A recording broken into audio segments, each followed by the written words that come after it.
Hello friends, स्वागत है आप सभी का आपके अपने channel update zone with Ayaz पर। तो आइए फ्रेंड्स, आज एक नए सेशन के साथ जुड़ते हैं।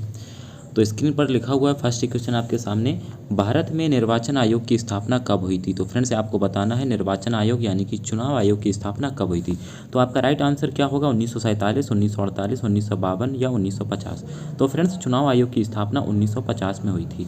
कब हुई थी तो बताएंगे 25 जनवरी 1950 में हुई थी फ्रेंड्स, ठीक है। और अगर पूछा जाए फ्रेंड्स सबसे पहले चुनाव आयोग कौन बने थे, तो बताएंगे फ्रेंड्स सुकुमार सेन। कौन बताएंगे, सुकुमार सेन जो है पहले चुनाव आयोग बने थे, ठीक है, सुकुमार सेन। और फ्रेंड्स अगर आपसे पूछा जाए हर मतदान दिवस कब मनाते हैं, तो बताएंगे 25 जनवरी को हर वर्ष मतदान दिवस मनाया जाता है। और अगर पूछा जाए चुनाव आयोग का वर्णन संविधान के किस अनुच्छेद में है, तो फ्रेंड्स आप बताएंगे 324 अनुच्छेद में चुनाव आयोग का वर्णन है और भाग 15 में, ठीक है फ्रेंड्स। और पूछा जाए वर्तमान में चुनाव आयोग कौन है, तो आप बताएंगे फ्रेंड्स राजीव कुमार। कौन है, तो बताएंगे राजीव कुमार है, ठीक है फ्रेंड्स। तो आइए बढ़ते हैं नेक्स्ट क्वेश्चन में।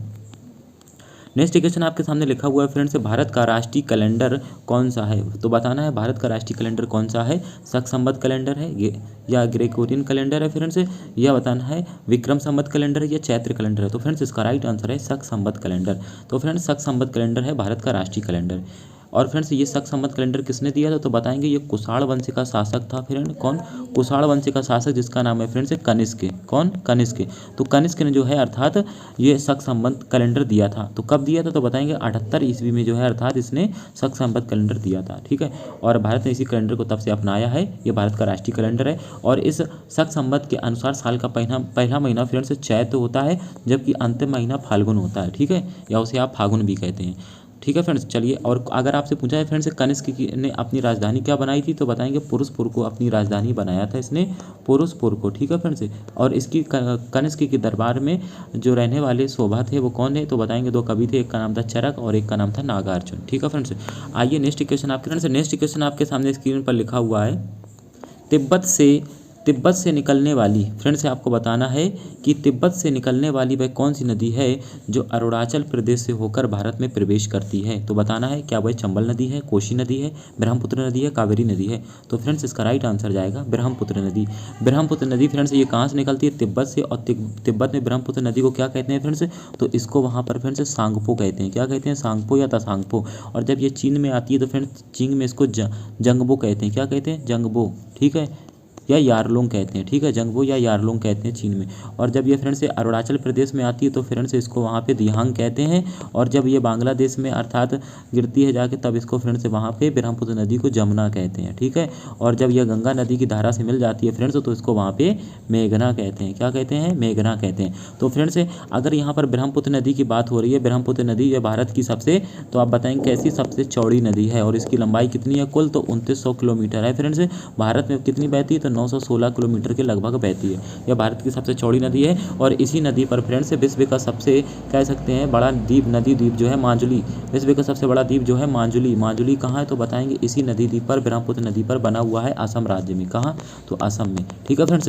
और यहाँ से नदियों से क्वेश्चन बनते हैं। तो फ्रेंड्स आइए, अगर यहाँ पर बात है फ्रेंड्स कावेरी नदी की, किसकी, कावेरी नदी की। तो कावेरी नदी से आप याद रखना ये दक्षिण की गंगा कही जाती है। क्या कही जाती है, दक्षिण की गंगा कावेरी नदी को कहते हैं फ्रेंड्स। और इसे अर्ध गंगा भी कहते हैं। क्या कहते हैं, अर्ध गंगा भी इस नदी को कहते हैं।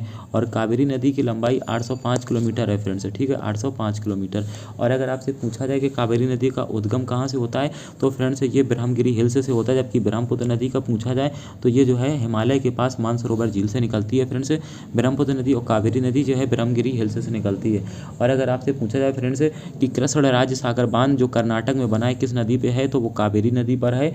और यहीं हेमवती बांध भी इसी नदी पर बना है फ्रेंड्स, ठीक है। और भारत का सबसे पुराना बांध ग्रैंड अनिकोट यानी कि कल्लानाई बांध भी कावेरी नदी पर स्थित है, ठीक है फ्रेंड्स।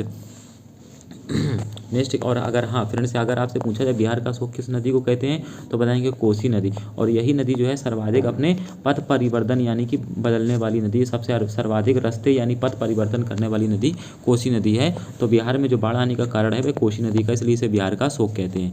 नेक्स्ट क्वेश्चन आपके सामने स्क्रीन पर लिखा हुआ है फ्रेंड्स, नेक्स्ट क्वेश्चन आपके सामने लिखा है वह अमेरिकी राष्ट्रपति कौन है। वह अमेरिकी राष्ट्रपति जिन्हें नोबेल शांति पुरस्कार दिया जा चुका है। तो फ्रेंड्स से आपको बताना है कौन है वह अमेरिकी राष्ट्रपति। अब्राहम लिंकन है, जॉर्ज वॉशिंगटन है, बराक ओबामा है, जॉर्ज बुश है। तो फ्रेंड्स इसका राइट आंसर जाएगा बराक ओबामा। बराक ओबामा को फ्रेंड्स जो है अर्थात शांति के क्षेत्र में नोबेल पुरस्कार इनको मिल चुका है। अगर बात करें नोबेल पुरस्कार की, ये कहाँ दिया जाता है तो फ्रेंड्स ये नॉर्वे की राजधानी जो है फ्रेंड्स ओस्लो में एकमात्र पुरस्कार शांति वाला दिया जाता है। नॉर्वे की राजधानी ओस्लो में।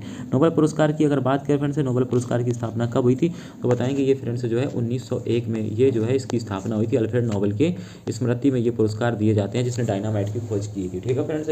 और अगर पूछा जाए बाकी कितने क्षेत्रों में दिए जाते हैं तो फ्रेंड्स 6 क्षेत्रों में दिए जाते हैं। एक जो शांति वाला आपका पुरस्कार है वो ओस्लो में दिया जाता है, जबकि 5 पुरस्कार हैं वो यानी कि स्वीडन की राजधानी स्टॉकहोम में दिए जाते हैं। ठीक है फ्रेंड्स।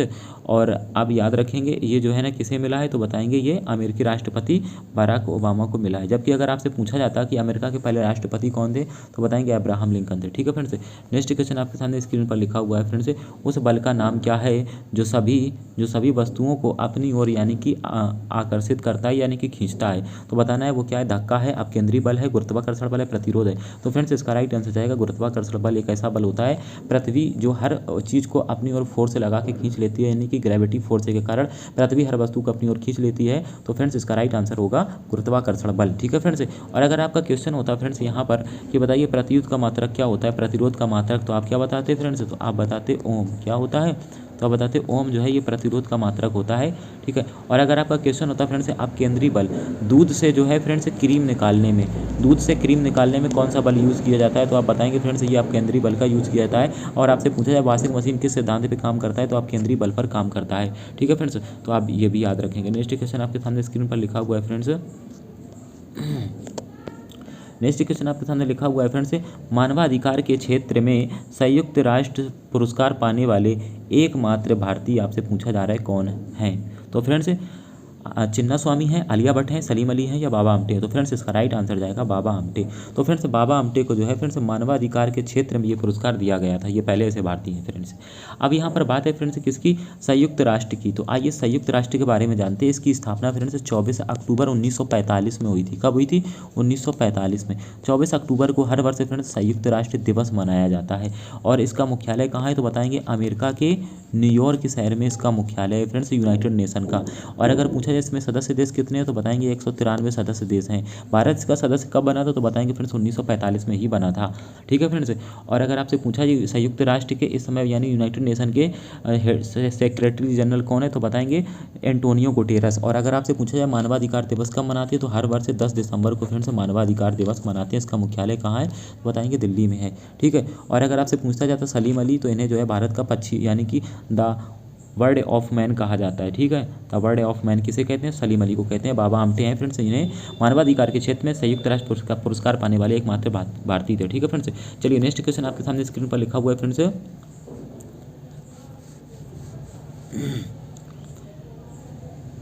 तो फ्रेंड्स नेक्स्ट क्वेश्चन आपके स्क्रीन पर लिखा हुआ है मेजर ध्यानचंद खेल रत्न पुरस्कार की शुरुआत कब की गई थी। तो आपको बताना है 1991-92 में, 2000-2001 में, 1995-96 में, 2015-16 में। तो फ्रेंड्स इसका राइट आंसर जाएगा 1991-92 में। फ्रेंड्स अगर बात करें यहाँ पर मेजर ध्यानचंद खेल रत्न पुरस्कार की तो फ्रेंड्स जो है पहले इसका नाम हुआ करता था राजीव गांधी खेल रत्न पुरस्कार। अब फ्रेंड्स इसका नाम बदल कर क्या कर दिया गया है तो बताएंगे इसका नाम कर दिया गया है मेजर ध्यानचंद खेल रत्न पुरस्कार। मेजर ध्यानचंद को फ्रेंड्स जो है हॉकी का जादूगर कहते हैं। क्या कहते हैं हॉकी का जादूगर कहा जाता है। जबकि मेजर ध्यानचंद की अगर आपसे पूछा जाए इनकी ऑटोबायोग्राफी क्या है तो बताएंगे इनकी ऑटोबायोग्राफी का नाम है गोल यानी कि इनकी आत्मकथा है, पुस्तक लिखी थी। ठीक है ऑटोबायोग्राफी इनकी। और अगर आपसे पूछा जाए मेजर ध्यानचंद के जन्मदिन पर 29 यानी कि अगस्त को फ्रेंड्स हर वर्ष जो है राष्ट्रीय खेल दिवस मनाया जाता है। आप ये भी याद रखेंगे। ठीक है फ्रेंड्स। चलिए नेक्स्ट क्वेश्चन आपके सामने स्क्रीन पर लिखा हुआ है फ्रेंड्स, निम्नलिखित में से कौन बिजली का चालक नहीं है। तो फ्रेंड्स आपको बताना है बिजली का चालक यानी कि नहीं है। तो फ्रेंड्स आपका राइट आंसर क्या है तांबा, ग्रेफाइट, ब्रोमीन या चांदी। तो फ्रेंड्स इसका राइट आंसर है ब्रोमीन। तो ब्रोमीन जो है फ्रेंड्स ये एक अधातु है। क्या है अधातु जो कमरे के तापमान में अर्थात द्रव अवस्था में पाई जाती है। कैसे पाई जाती है द्रव अवस्था में पाई जाती है कमरे के तापमान में। जबकि अगर फ्रेंड्स से बात कर लिया है कौन कौन सी तो एक ब्रोमीन हो गई और एक आपका ब्रोमीन जो है ये कमरे के यानी किताब में द्रव अवस्था में पाई जाती है। ये एकमात्र ऐसी यानी कि अधातु है। ठीक है फ्रेंड्स। और जबकि अगर मैं यहाँ पर बात कर लूँ किसकी फ्रेंड्स अगर मैं बात करूँ यहाँ पर तांबे की, तो तांबा जो है, तांबे का प्रयोग सबसे पहले मनुष्य ने किस धातु का प्रयोग किया था, तो बताएंगे तांबे का। तांबे की अगर आपसे खान पूछे कहाँ है, तो बताएंगे खेतड़ी। खेतड़ी कहाँ है, राजस्थान में। और अगर आपसे तांबे से पूछे तो बताएंगे नींबू में डाइवैक नामक रोग तांबे की कमी से होता है। तांबे का अगर आपसे पूछे कि खनिज क्या होता है, तो तांबे का खनिज आप बताएंगे मेलाकाइट होता है। क्या होता है, मेलाकाइट होता है तांबे का खनिज। जबकि अगर आपसे पूछा जाए कि तांबे का शत्रु तत्व क्या होता है, तो आप बताएंगे सल्फर होता है। सल्फर यानी कि जिसे हम गंधक कहते हैं। क्या कहते हैं, गंधक। तो ये तांबे का शत्रु तत्व होता है। अगर पूछा जाए तांबे को वायु में जलाने पर कौन सा यौगिक बनता है, तो आप बताएंगे कॉपर यानी ऑक्साइड बनता है। और सोने के आभूषण बनाने में किस धातु को मिश्रित किया जाता है, तो आप बताएंगे कॉपर यानी कि तांबा मिश्रित किया जाता है। ठीक है फ्रेंड्स। और अगर आपसे पूछा जाए ग्रेफाइट, तो ग्रेफाइट जो है फ्रेंड्स ये कार्बन का रूप होता है। हीरा तथा ग्रेफाइट कार्बन के रूप हैं। और कार्बन में अगर पूछा जाए ग्रेफाइट में कार्बन के कितने, अर्थात आपसे पूछा जाए ग्रेफाइट जो होता है, ग्रेफाइट में कार्बन की संख्या कितनी होती है, तो आप बताएंगे फ्रेंड्स इसमें 6 होती है। ठीक है। और ग्रेफाइट जो है फ्रेंड्स इसे काला शीशा भी कहते हैं। क्या कहते हैं, इसको काला शीशा भी कहा जाता है ग्रेफाइट को। ठीक है फ्रेंड्स। और अगर आपसे पूछा जाए पेंसिल, जो देखिए पेंसिल का लेड जो होता है, पेंसिल का लेड किसका बना होता है, तो आप क्या बताएंगे, ये ग्रेफाइट का बना होता है। और ये बिजली का चालक भी होता है। ठीक है। और बिजली का सर्वाधिक जो चालक होती है वो चांदी में, तांबे में और ग्रेफाइट में। ठीक है फ्रेंड्स। अब यहाँ पर बात करते हैं फ्रेंड्स चांदी की। तो देखिए चांदी से आपका प्रश्न क्या बनेगा, आपसे पूछा जाएगा फ्रेंड्स कि चांदी का सबसे अच्छा सुचालक, यानी कि पूछा जाएगा विद्युत का सबसे अच्छा सुचालक कौन है, तो आप बताएंगे चांदी है। और चांदी के अगर अयस्क पूछे जाए तो बताएंगे अर्जेंटाइट। क्या बताएंगे, अर्जेंटाइट है फ्रेंड्स, अर्जेंटाइट। और इसके बाद बताएंगे कायरा गायराइट। क्या बताएंगे, कायरा गायराइट। ये चांदी के अयस्क हैं। और अगर आपसे पूछा जाए कि बताइए बिजली का सबसे अच्छा चालक कौन है, तो चांदी बताएंगे। अगर चांदी ऑप्शन में नहीं है तो आपका तांबा भी हो सकता है। ठीक है फ्रेंड्स। चलिए, और अगर तांबा भी नहीं तो आपको ग्रेफाइट बता देंगे। ठीक है। इसमें पूछा कौन सा नहीं है, तो आप बता देंगे ब्रोमीन जो है ये बिजली का चालक नहीं है। नेक्स्ट क्वेश्चन आपके सामने स्क्रीन पर लिखा हुआ है फ्रेंड्स, नीति आयोग जो है किस वर्ष से अस्तित्व में आया था, पूछा गया है। 2013 में आया था, 14 में आया था, 15 में आया था, 2016 में आया था। तो फ्रेंड्स इसका राइट आंसर है 2015 में नीति आयोग अस्तित्व में आया था। नीति आयोग यानी कि रिप्लेस हुआ है योजना आयोग से। तो फ्रेंड्स पहले ये योजना आयोग था। ठीक है फ्रेंड्स। और योजना आयोग से बदल करके अब इसे क्या कह दिया गया, अब इसको नीति आयोग कर दिया गया। कब, तो 1 जनवरी 2015 में। ठीक है फ्रेंड्स, आप ये भी याद रखेंगे। और नीति आयोग का जो अध्यक्ष होता है वो भारत का प्रधानमंत्री होता है। जिस समय नीति आयोग के अध्यक्ष पूछे जाए उस समय जो प्रधानमंत्री होंगे वही उसके अर्थात अध्यक्ष होंगे। ठीक है। तो चलिए नेक्स्ट क्वेश्चन आपके सामने स्क्रीन पर लिखा हुआ है फ्रेंड्स, कुल कितने वेदांग हैं, तो आपको बताना है वेदांगों की संख्या कितनी होती है, 4, 6, 8 या 108। तो फ्रेंड्स इसका राइट आंसर जाएगा 6। कुल वेदांग 6 होते हैं। जबकि अगर आपसे पूछता कि वेदों की संख्या कितनी है, क्या पूछा जाता कि वेदों की संख्या कितनी है, तो आप बताएंगे कि वेद 4 होते हैं। और अगर आपसे पूछा जाए फ्रेंड्स कि उपनिषद कितने होते हैं, तो उपनिषद होते हैं 108। और अगर आपसे पूछा जाए महापुराण कितने, यानी कि पुराणों की संख्या कितनी होती है, तो पुराणों की संख्या फ्रेंड्स बताएंगे 18 होती है। ठीक है। तो आप ये भी याद रखेंगे। नेक्स्ट क्वेश्चन है फ्रेंड्स आपके सामने स्क्रीन पर, भारत के राष्ट्रपति द्वारा राज्यसभा के कितने सदस्यों को फ्रेंड्स मनोनीत किया जाता है, तो आपको बताना है जो राज्यसभा होती है फ्रेंड्स, राज्यसभा के कितने सदस्यों को मनोनीत किया जाता है, आपको बताना है 10 सदस्यों को, 2 को या 12 को या 14 को। तो फ्रेंड्स इसका राइट आंसर है 12। यानी जो भारत के राष्ट्रपति होते हैं फ्रेंड्स, भारत के राष्ट्रपति राज्यसभा के 12 सदस्यों को मनोनीत कर सकते हैं, जो कि साहित्य के क्षेत्र से, कला के क्षेत्र से, ठीक है फ्रेंड्स, और आपका जो है विज्ञान के क्षेत्र से, मतलब इस तरीके से राज्यसभा के 12 सदस्यों को मनोनीत कर सकते हैं। ठीक है फ्रेंड्स। और आपको कमेंट करके बताना है फ्रेंड्स राज्यसभा की स्थापना जो है फ्रेंड्स कब हुई थी, यानी राज्यसभा का गठन कब हुआ था, क्या बताना है, इसका गठन कब हुआ था ये बताना है। और राज्यसभा का वर्णन संविधान के किस अनुच्छेद में है, तो फ्रेंड्स ये आपको बताना है। तो आपको पता है राज्यसभा का वर्णन संविधान के अनुच्छेद 80 में है, आपको इसका गठन बताना है।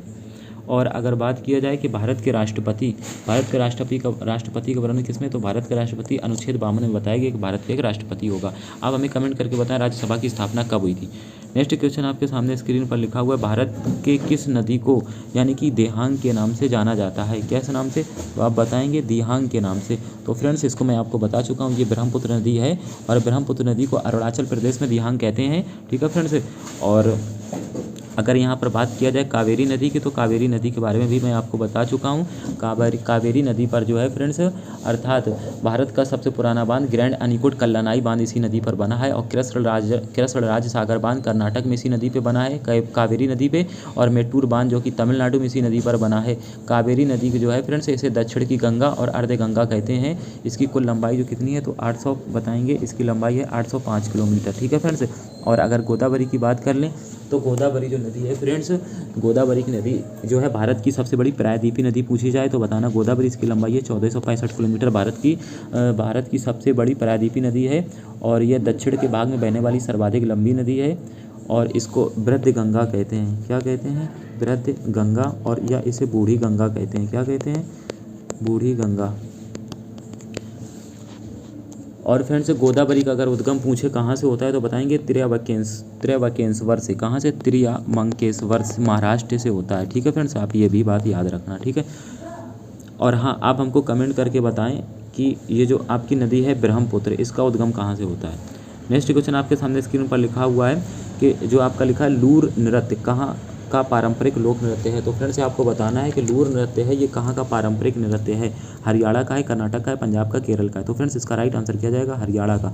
ये हरियाणा का पारंपरिक लोक नृत्य है। जबकि हरियाणा के नृत्यों की बात करें तो यहाँ घूमर नृत्य, झूमर नृत्य, धमाल नृत्य, मंजीरा नृत्य, फांग नृत्य, सौंग नृत्य, स्वांग नृत्य, डफ नृत्य, खोरिया नृत्य, रागनी यहाँ की लोक नृत्य शैली है। और लूर यहाँ का पारंपरिक लोक नृत्य है। जबकि अगर फ्रेंड्स यहाँ पर बात हुई है कर्नाटक की, तो कर्नाटक में कौन कौन से लोक नृत्य मनाए जाते हैं फ्रेंड्स, तो बताना है यहाँ यक्षगान, करगा, डोलू कुनी था, गिल्लू कुनी था। और यहाँ पर लाम्बी मनाया जाता है। कौन सा? तो बताएंगे लाम्बी। तो लाम्बी भी कर्नाटक का लोक नृत्य है। अगर आपकी बात यहाँ पे पंजाब की है, तो पंजाब में कौन कौन से लोक नृत्य मनाए जाते तो बताएंगे यहाँ पर भांगड़ा, गिद्दा, किकली। भांगड़ा, गिद्दा, किकली। जबकि यहाँ पे बात हुई किसकी? केरल की। अगर मैं केरल की बात करूँ तो केरल में कौन कौन से लोक नृत्य मनाए जाते हैं? यहाँ पे कथकली है, जो कि मुखौटा का संबंध कथकली से, यह 5 प्रकार का लोक नृत्य होता है। तब पाती कली, मोहिनी अट्टम और काली अट्टम। ठीक है फ्रेंड्स, तो आप याद रखना। और आप हमको कमेंट करके बताओ फ्रेंड्स कि कौन सा कमेंट करके बताना है। मैं आपसे एक पूछता हूँ फ्रेंड्स, आपको बताना है कि लावड़ी कहाँ का लोक नृत्य है। कौन सा? लावड़ी। तो फ्रेंड्स, आप कमेंट करके बताएं लावड़ी कहाँ का लोक नृत्य है। नेक्स्ट क्वेश्चन आपके सामने स्क्रीन पर लिखा हुआ है फ्रेंड्स, किस ग्रह के पास उपग्रहों का विशालतम परिवार है। यानी किस ग्रह के पास सर्वाधिक उपग्रह हैं। तो बताना है पृथ्वी के पास, शनि के पास, मंगल के पास, बुध के पास। तो फ्रेंड्स, इसका राइट आंसर क्या है? तो इसका राइट आंसर है फ्रेंड्स शनि। तो शनि के पास जो है सर्वाधिक उपग्रह हैं। कितने? तो बताएंगे फ्रेंड्स, इसके पास जो है 82 उपग्रह हैं। जबकि पृथ्वी का एकमात्र उपग्रह होता है जिसका नाम है चंद्रमा। ठीक है फ्रेंड्स। और अगर आप पूछा है मंगल के, तो मंगल के 2 उपग्रह होते हैं, फोबोस और डिमोस। और बुध का फ्रेंड्स कोई उपग्रह नहीं होता। ठीक है फ्रेंड्स। और अगर आपसे पूछा जाए कि शनि का सबसे बड़ा उपग्रह कौन है, तो आप बताएंगे गैनीमेड। और आपको फ्रेंड्स हमें बताना है कि बृहस्पति के सबसे बड़े उपग्रह का क्या नाम है। बृहस्पति के सबसे बड़े, यानी कि बृहस्पति का जो सबसे बड़ा उपग्रह है, बृहस्पति के उस उपग्रह का नाम बताना है। इसके मैंने बताया इसके कितने होते हैं, 79 उपग्रह होते हैं। तो आपको कमेंट करके बताना बृहस्पति का सबसे बड़ा उपग्रह कौन सा है। हाँ, तो फ्रेंड्स, नेक्स्ट क्वेश्चन आपके सामने लिखा हुआ है, जीटी रोड किसके शासनकाल में बनाया गया। तो आपको फ्रेंड्स से बताना है अकबर के शासनकाल में बनाया गया, शेरशाह सूरी के, या जहांगीर के, कृष्णदेवराय के। तो फ्रेंड्स, इसका राइट आंसर क्या है? तो बताएंगे जीटी रोड जो बनाया गया फ्रेंड्स शेरशाह सूरी के शासनकाल में बनाया गया। शेरशाह सूरी की बात करें फ्रेंड्स, इसका मकबरा कहाँ है? तो बिहार के सासाराम में इनका मकबरा है, शेरशाह सूरी का, बिहार के सासाराम में। जीटी रोड यानी ग्रांड ट्रंक रोड का निर्माण शेरशाह सूरी ने करवाया था। और फ्रेंड्स, अगर बात की जाए शेरशाह सूरी के द्वारा, देखिए 1539 ईस्वी में हुमायूं के साथ जो है शेरशाह सूरी का जो है फ्रेंड्स चौसा का युद्ध हुआ था। कौन सा? तो चौसा का युद्ध हुआ था, जिसमें कि शेरशाह सूरी जीता था। इसके बाद 1540 में शेरशाह सूरी और हुमायूं का दूसरा युद्ध हुआ था, जिसे बिलग्राम या कन्नौज का युद्ध कहते हैं। बिलग्राम या कन्नौज का युद्ध। ठीक है। इसमें भी शेरशाह सूरी जीता था। हुमायूं जो है फ्रेंड्स यहाँ से भाग गया था भारत छोड़ के। ठीक है। और फ्रेंड्स, यहाँ पर अगर बात किया जाए, आपसे पूछा जाए कि जहांगीर के दरबार में सबसे बड़ा जो है प्रसिद्ध चित्रकार कौन रहता था, तो आप क्या बताएंगे? मंसूर जो है पक्षियों का सबसे बड़ा चित्रकारी करने वाला जो है चित्रकार था, ये जहांगीर के दरबार में रहता था मंसूर। और अगर पूछा है कृष्णदेवराय किस वंश के शासक थे, तो बताएंगे तुलुव वंश के। किस वंश के? तुलुव वंश के ये फ्रेंड्स शासक थे कृष्णदेवराय। जबकि अगर आपसे पूछा जाए फ्रेंड्स कि जो है अकबर का मकबरा कहाँ है, तो फ्रेंड्स ये आप बताएं हमको कमेंट करके अकबर का मकबरा कहाँ है। और फिर से इनके दरबार में एक संगीतज्ञ रहता था। कौन रहते थे? संगीतज्ञ। उनका क्या नाम था? तो संगीतज्ञ के नाम था फ्रेंड्स तानसेन। तानसेन अकबर के दरबार का संगीतज्ञ था। और इसका मकबरा जो है मध्य प्रदेश के ग्वालियर में है। ठीक है फ्रेंड्स। चलिए, नेक्स्ट क्वेश्चन आपके सामने स्क्रीन पर लिखा हुआ है, किस पूर्व प्रधानमंत्री को शांति पुरुष के नाम से जाना जाता है? तो आपको बताना है फिर जवाहरलाल नेहरू को, लाल बहादुर शास्त्री को, अटल बिहारी वाजपेयी को, मोरारजी देसाई को। तो फ्रेंड्स इसका राइट आंसर जाएगा लाल बहादुर शास्त्री जी को जो है शांति पुरुष के नाम से फ्रेंड्स जाना जाता है। अब यहाँ पर बात है फ्रेंड्स लाल बहादुर शास्त्री की, तो इन्हें फ्रेंड्स शांति पुरुष के नाम से तो जानते ही हैं, इन्हें फ्रेंड्स नन्हे के नाम से भी जानते हैं। तो आप याद रखना नन्हे किन्हें कहते हैं, लाल बहादुर शास्त्री को कहते हैं। और फ्रेंड्स इनको जो शास्त्री की उपाधि मिली थी ये कहाँ से मिली थी, तो आप बताएंगे ये इन्हें काशी विद्यापीठ से मिली थी। कहाँ से, तो काशी विद्यापीठ से इनको मिली थी फ्रेंड्स, काशी विद्यापीठ से ये उपाधि मिली थी। और अगर फ्रेंड्स बात किया जाए लाल बहादुर शास्त्री ने फ्रेंड्स एक कथन दिया था, नारा दिया था, जय जवान जय किसान। किसने दिया, लाल बहादुर शास्त्री ने। और एक चीज़ आप याद रखेंगे लाल बहादुर शास्त्री से कि भारत पाकिस्तान का जो युद्ध हुआ था, यानी कि भारत और पाक का जो युद्ध हुआ था कब, तो बताएंगे 1965 में हुआ था। उस समय भारत के प्रधानमंत्री कौन थे, तो बताएंगे लाल बहादुर शास्त्री जी थे। इनकी अर्थात नेतृत्व में भारत जो है पाकिस्तान युद्ध जीता था। ठीक है। और अगर पूछा जाए कि फिर उसी वर्ष से बच्चों 1965 में युद्ध हुआ था और अगले वर्ष 1966 में जो है ताशकंद समझौता भारत पाकिस्तान के बीच हुआ था। उसी समय इनकी अर्थात मृत्यु भी हो गई थी। ठीक है फ्रेंड्स।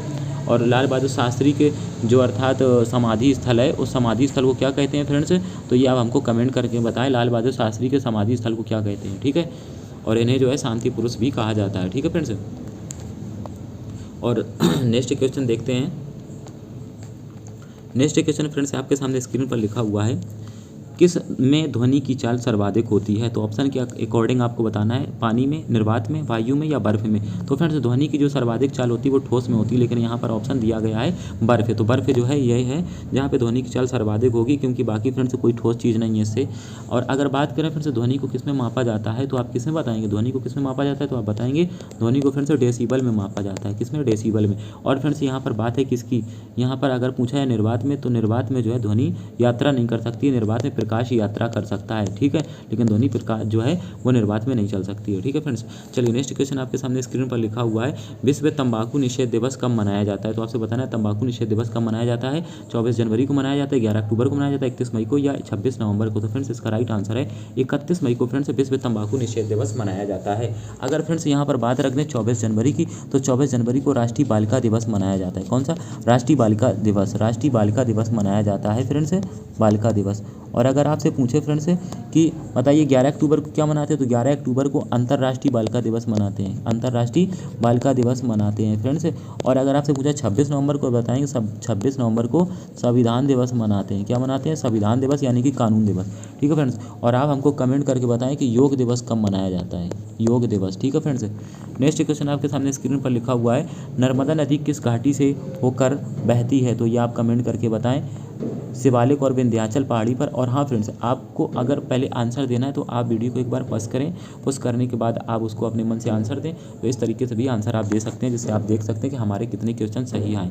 तो आप डेली कमेंट करके बताएं करिए कि आज मेरे कितने क्वेश्चन सही हुए। नेक्स्ट क्वेश्चन आपके सामने लिखा हुआ है, यानी कि नर्मदा नदी किस घाटी से होकर बहती है? तो आपको बताना है शिवालिक और विंध्याचल घाटी से, या विंध्याचल और सतपुड़ा पहाड़ी से, सतपुड़ा और अजंता पहाड़ी से, इनमें से कोई नहीं। तो फ्रेंड्स इसका राइट आंसर किया जाएगा, तो बताएंगे ये सतपुड़ा और ये आपकी किससे बहती है, तो आप बताएंगे यानी कि विंध्याचल और सतपुड़ा पहाड़ी से नर्मदा नदी होकर बहती है। नर्मदा नदी की बात करें फ्रेंड्स, इसे जो है नर्मदा नदी का उद्गम कहाँ से होता है, तो बताएंगे अमरकंटक से नर्मदा नदी निकलती है। नर्मदा नदी पे ही सरदार सरोवर बांध और आपका स्टैचू ऑफ यूनिटी, यानी कि स्टैचू ऑफ यूनिटी जो कि गुजरात में है, और गुजरात में ही सरदार सरोवर बांध है। ये दोनों कहाँ है, नर्मदा नदी पे ही बने हैं। और मध्य प्रदेश में धुआंधार जलप्रपात वो भी इस नर्मदा नदी पे बना हुआ है। ठीक है फ्रेंड्स।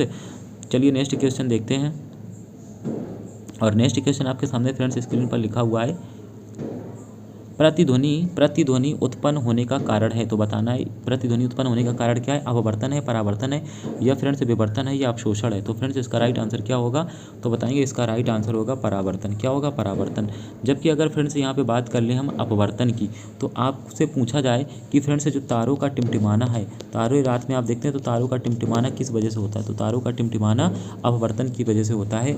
और अगर आप किसी बाल्टी में मान लीजिए कोई पड़ा हुआ यहाँ पे सिक्का देखेंगे फ्रेंड्स, तो तो बाल्टी में पड़ा हुआ सिक्का आपको मुड़ा या टेढ़ा हुआ प्रतीत दिखाई देगा, वो अपवर्तन की वजह से। या बाल्टी का जो है जल बाल्टी में कम दिखाई देना, या फिर कह सकते हैं किसी बाल्टी में कोई छड़ी पड़ी हुई है वह आपको मुड़ी हुई दिखाई देगी, तो उस सब का रीज़न होता है अपवर्तन। या आप अपना पैर किसी पानी में डालेंगे तो आपको अपना पैर जो है कैसा दिखेगा, मुड़ा हुआ या छोटा दिखाई दे, तालाब का पानी कम दिखाई देता है, तो इन सब का कारण होता है अपवर्तन। ठीक है फ्रेंड्स, चलिए नेक्स्ट क्वेश्चन आपके सामने स्क्रीन पर लिखा हुआ है। और हाँ, वीडियो अभी तक अगर आप लाइक नहीं किए तो वीडियो को लाइक करें, प्लीज़ शेयर करें, सपोर्ट करें, इसलिए कि आपको इस तरीके के अच्छे डेली वीडियो मिलते रहेंगे। नेक्स्ट क्वेश्चन आपके सामने लिखा हुआ है, संविधान का कौन सा अनुच्छेद कानून के समक्ष समानता को निर्धारित करता है? तो आपको बताना है अनुच्छेद 14, अनुच्छेद 19, अनुच्छेद 32, अनुच्छेद 17। तो फ्रेंड्स इसका राइट आंसर क्या है? तो बताएंगे समानता का जो हमको मतलब अधिकार देता है, अनुच्छेद 14 में समानता के बारे में बताया गया, जबकि अनुच्छेद 19 अगर आपसे पूछा जाए तो आप क्या बताएंगे? तो बताएंगे अनुच्छेद 19 का संबंध किससे है? तो प्रेस की स्वतंत्रता से। अनुच्छेद 32 तो भीमराव अम्बेडकर जी ने अनुच्छेद 32 को संविधान का हृदय कहा था। जबकि अगर बात करें 17 की, अनुच्छेद 17, तो इसे अस्पृश्यता या छुआछूत का अंत का वर्णन किसमें बताया गया है? तो बताएंगे अनुच्छेद 17 में। ठीक है फ्रेंड्स, और आप हमको कमेंट करके बताएं कि ग्राम पंचायत का वर्णन किस अनुच्छेद में है, ग्राम पंचायत का वर्णन किस अनुच्छेद में है। ठीक है फ्रेंड्स, ये आप हमको कमेंट करके बताएं। चलिए नेक्स्ट क्वेश्चन आपके सामने स्क्रीन पर लिखा हुआ है, भारतीय सूचना प्रौद्योगिकी के पिता कौन कहें? तो आपको बताना है नारायण मूर्ति हैं, विजय शेखर शर्मा है, उदय कुमार है, चार्ल्स बेबेज हैं। तो फ्रेंड्स इसका राइट आंसर जाएगा नारायण मूर्ति। जबकि अगर बात करें विजय शेखर शर्मा की, तो पेटीएम के जो है संस्थापक विजय शेखर शर्मा है। उदय कुमार फ्रेंड्स इन्होंने भारत का जो फ्रेंड्स रुपये का चिन्ह था, क्या था रुपये का चिन्ह, आप ये देखते हैं, ये चिन्ह जो है किसने दिया था? तो बताएंगे उदय कुमार ने दिया था। जबकि चार्ल्स बेबेज को कंप्यूटर का पिता यानी कि जनक कहा जाता है। ठीक है फ्रेंड्स, और आप हमें बताएं कंप्यूटर साक्षरता दिवस कब मनाते हैं? जबकि कंप्यूटर के जनक पिता चार्ल्स बेबेज को कहा जाता है। नेक्स्ट क्वेश्चन आपके सामने स्क्रीन पर लिखा हुआ है फ्रेंड्स, सोलर कुकर को किस दर्पण के द्वारा, सोलर कुकर में किस दर्पण का प्रयोग होता है? उत्तल दर्पण, अवतल दर्पण, बेलनाकार दर्पण या समतल दर्पण? तो फ्रेंड्स इसका राइट आंसर क्या जाएगा? अवतल दर्पण। अवतल दर्पण का प्रयोग सोलर कुकर में किया जाता है। तो फ्रेंड्स नेक्स्ट क्वेश्चन आपके सामने लिखा हुआ है कि किसे भारतीय संस्कृति का स्वर्ण युग कहा जाता है? तो फ्रेंड्स आपको बताना है गुप्तकाल को, मौर्यकाल को, चोलकाल को, या इनमें से कोई नहीं। तो फ्रेंड्स इसका राइट आंसर जाएगा गुप्तकाल। गुप्तकाल की स्थापना किसने की? तो बताएंगे इसकी स्थापना श्रीगुप्त ने की थी। किसने की थी? श्रीगुप्त ने की थी। ठीक है फ्रेंड्स, और आपको बता दें कि गुप्तकाल का जो है प्राचीन मंदिर जो है कहाँ बना हुआ है? तो बताएंगे घाटमपुर में, घाटमपुर के पास फ्रेंड्स। कहाँ? तो बताएंगे घाटमपुर के पास, घाटमपुर के पास एक गाँव पड़ता है, तो वहाँ पर जो है गुप्तकाल का एक प्राचीन ईंटों का मंदिर वहाँ पर बना हुआ है। ठीक है, भीतर गांव नाम है। क्या नाम है? भीतर गांव। घाटमपुर के पास एक गांव है भीतर गांव, वहाँ पर गुप्तकाल का एक प्राचीन मंदिर बना हुआ है। तो फ्रेंड्स चलिए नेक्स्ट क्वेश्चन आपके सामने लिखा हुआ है, हमारे राष्ट्रीय चिन्ह के नीचे कौन सा आदर्श वाक्य लिखा हुआ होता है? जय हिंद, वंदे मातरम, सत्यमेव जयते, सत्यम शिवम सुंदरम। तो फ्रेंड्स इसका राइट आंसर जाएगा सत्यमेव जयते। अगर बात करें सत्यमेव जयते की फ्रेंड्स, तो पूछा जाए सत्यमेव जयते कहाँ से लिया गया, आप बता दीजिए। मुंडको उपनिषद से लिया गया है सत्यमेव जयते। ठीक है फ्रेंड्स, नेक्स्ट क्वेश्चन आपके सामने स्क्रीन पर लिखा हुआ है फ्रेंड्स, भारत में किसे संक्रामक रोग का उन्मूलन कर दिया गया है? यानी भारत में किस संक्रामक रोग का उन्मूलन कर दिया गया है? पोलियो का, एड्स का, कुष्ठ रोग का, या मलेरिया का? तो फ्रेंड्स इसका राइट आंसर क्या जाएगा? तो बताएंगे पोलियो का। पोलियो का उन्मूलन कर दिया। पोलियो के अगर टीके की पोलियो के टीके की खोज पूछी जाए तो आप बताएंगे जोनास साल। क्या बताएंगे? जोनास साल। जोनास साल्क ने फ्रेंड्स यानी कि पोलियो के टीके की खोज की थी। ठीक है फ्रेंड्स, और फ्रेंड्स अगर यहाँ पे कुष्ठ रोग की बात करें, कुष्ठ रोग का दूसरा नाम होता है हैंसन। क्यों? क्योंकि कुष्ठ रोग के टीके की खोज हैंसन नामक साइंटिस्ट ने की थी। और मलेरिया जो है, मलेरिया का पता कि मलेरिया जो है मादा एनोफ्लीज के काटने से ही होता है, इसका पता लगाया था रोनाल्ड रास ने। किसने? रोनाल्ड रास ने। ठीक है फ्रेंड्स, और इसके टीके की खोज भी की थी, मलेरिया मादा एनोफ्लीज के काटने से होता है। ठीक है फ्रेंड्स, चलिए नेक्स्ट क्वेश्चन आपके सामने स्क्रीन पर क्या लिखा हुआ है? तो फ्रेंड्स आज का ये लास्ट क्वेश्चन था। आपको सेशन कैसा लगा तो बताएं कमेंट पर, और वीडियो को लाइक कर दें, लाइक नहीं किया है। थैंक्स फॉर वाचिंग, मिलते हैं एक नए वीडियो में।